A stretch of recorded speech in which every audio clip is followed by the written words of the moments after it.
फरवरी को अगर आपने इसी जज्बे के साथ, हिम्मत के साथ, जुर्रत के साथ, सबर और हिकमत के साथ बाहर निकलकर बैलेट पेपर कि पहले कुकड़ पकानी से हुण भी बना हुण ते दाल नहीं आती 500 इस वास्ते उन्होंने मौका चाहिए है कि अपने गुस्से का इजहार करे।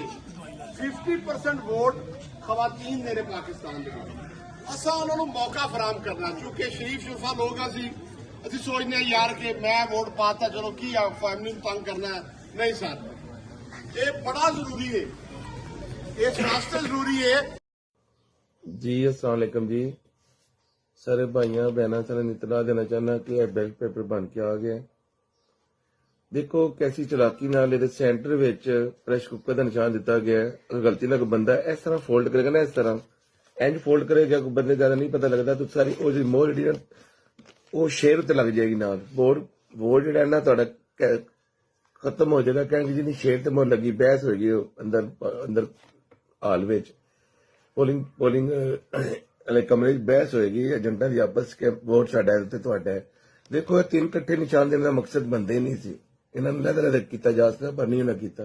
अगर इंज वोट फोल्ड करोगे तो तुहाडा वोट इंशाल्लाह कामयाबी नाल मोहर तड़ी तब्दील नहीं होगी तो तुसीं काश तुहाडा हो जाएगा। सर मेहरबानी करनी कोई बंदा वोट इस तरह फोल्ड ना करे। इस तरह वोट फोल्ड करने नाल प्रेशर कुकर ते मोहर लगी शेर ते शो हो जानी है।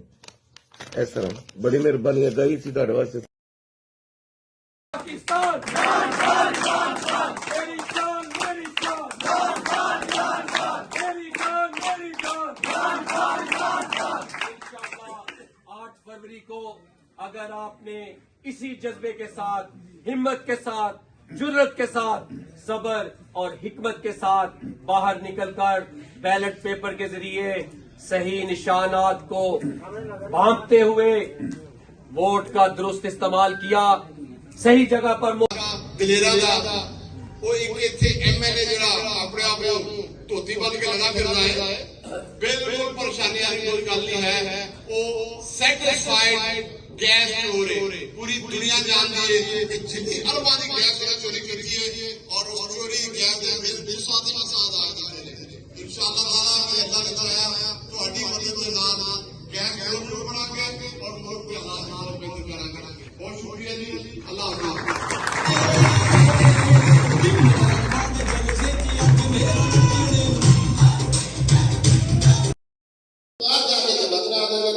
और जितनी भी पाकिस्तान की शराबियां हैं जो मतलब चले जाओ देखो लाइफ स्टाइल है मतलब असी आम लोग जो ना बहुत मेहरबानी एक गल मैं और करना चाहूंगा क्योंकि इस्लामपुरा पुराना इलाका दलेरा का वो एक इत्थे एमएलए जिहड़ा अपने आप को धोती बन के लगा फिरदा है बिल्कुल परेशानी वाली कोई गल नहीं है। वो सैटिस्फाइड गैस चोर है, पूरी दुनिया जानती है कि जितनी अरबां दी गैस उन्हें चोरी की है और उस चोरी गैस के बिल असां अदा कीते ने।